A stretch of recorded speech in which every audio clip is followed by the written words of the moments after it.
Well, you find me at a historical stadium in the southwest of England. I'm at the Memorial Stadium, home of Bristol Rovers, and I'm standing beside Daryle Sullivan, who's the head groundsman here at Bristol Rovers. And you've been here a couple of years now, I believe, Daryle, and most people enjoy a bit of a honeymoon period when they start a new job. You didn't have that luxury, did you, Daryle?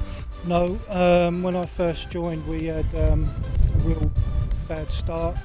I come into Bristol Rovers July 2017, and just after the renovation they had done that year, and we had lots of issues with the pitch, stability being the main one. So having started your new job at the beginning of was it season 17 into 18? Yes, correct. Yeah.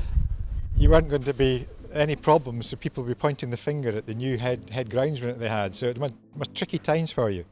Yeah, it was hard. It was hard. I was here on my own to start with for the first 3 months. Found it very hard. Obviously people pointing fingers. New head groundsman. Why is the pitch playing as it is? But later on in the season, we found, I knew right from the start there was issues, but convincing everybody that it wasn't down to me, it was down to others. So it was a hard season, as I say. Managed to get another groundsman on board, Ben Ford, who's been a great help, and he's just learning his trade, so yeah, it's good. Now we will retract a little bit, but there is a wonderful happy ending to this tale, because having had difficult times at the beginning of your tenure here at Bristol Rovers, by the end of last season you'd won an award for the pitch. You won the EFL Pitch of the Year for the division. That's correct, yes. We've had the bottom of the scale and then last season at the top, so it was a very good season we had, along with the products we used, the AGS products we used. It was good to have that and people to see how good we can get the pitch. Vindication for all the hard work, and you were telling me earlier that while you were doing it, you actually spent 2 nights here at the pitch so you could get watering the new pitch to make sure it was going to be it wasn't going to burn up. That's correct. We chose to have a fibre sand pitch. At the time they were dressing the fibre sand, we had issues with the watering. So obviously when you put the fibre sand down, you need a certain moisture.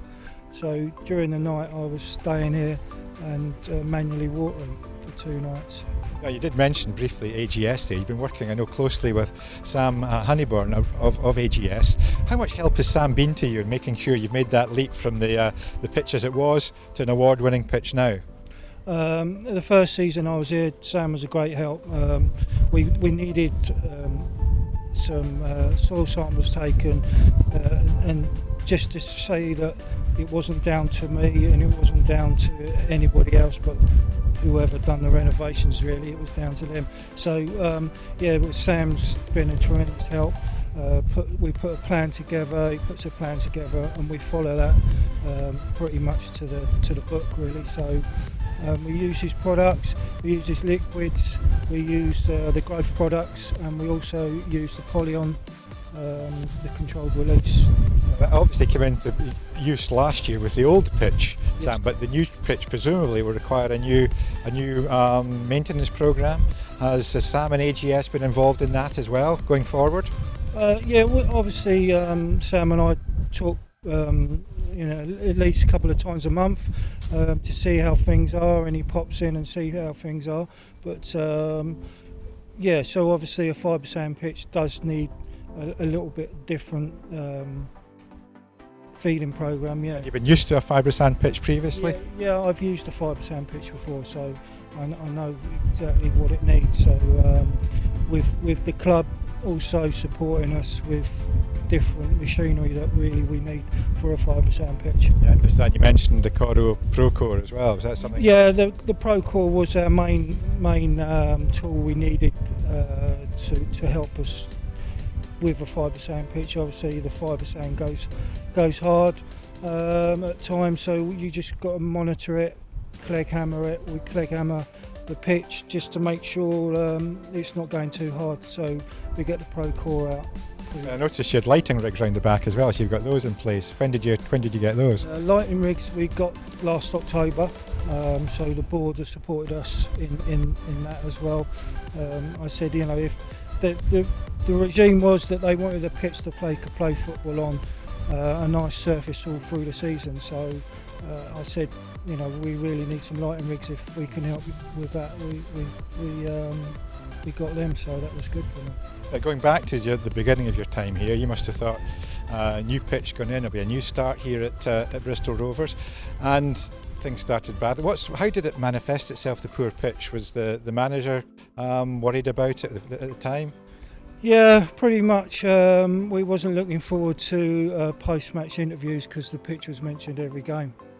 Every home game the pitch was mentioned, not only by him but by the players. So, you know, what was happening? Was the turf coming up, or how was it? Divots or rough or bumpy? How was it? All of that, all of the above. Yeah, the stability there was no stability. So a player would try and turn quick, and he'd just lose his feet in the actual sandbands that we had out there. There was no root depth at all. There was nothing at all. No root depth at all in them bands.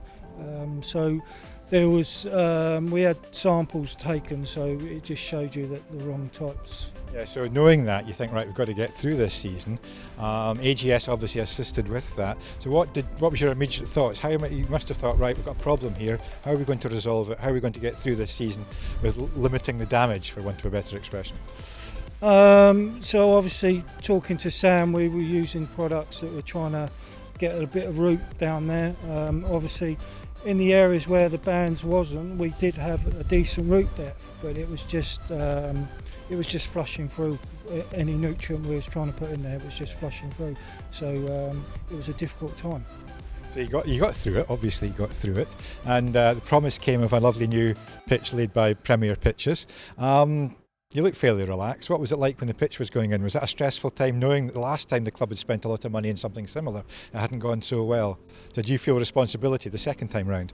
Yeah, obviously the club was spending a lot of money on the pitch, so there was a little bit of nerves there. But using MJ Abbott's doing all the drainage work and Premier Pitches doing the actual fibre sand, you know, they're a quality company, so.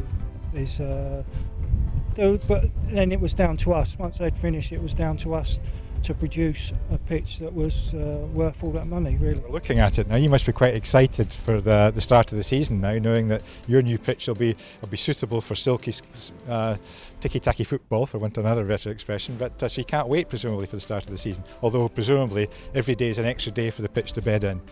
Yeah, that's correct. Yeah, we. Last season, the beginning of the last season, we was looking forward to the team coming out and seeing their new pitch, and really every game we had comments from the opposing team, coaches, players, that the pitch was superb and they haven't played on a better surface all season. So that was nice to hear. But in the back of your mind, you're always worried something's going to go wrong. But I'm a bit like that, I'm afraid. So, I mean, obviously your career, a number of years presumably in the turf maintenance industry. Where does what's happened over the last 18 months rank in your personal achievements? How proud are you of what's happened over the last 18 months? From being down at the bottom to where we was last season, winning that award, that ranks up the top.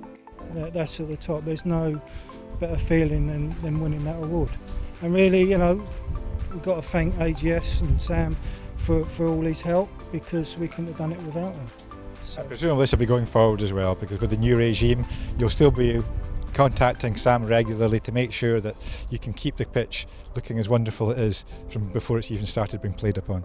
Absolutely, yeah. We're not going to try anything new. We're just going to keep to what we know best and what Sam knows, and so yeah, all the products that we've been using out there we're going to carry on using.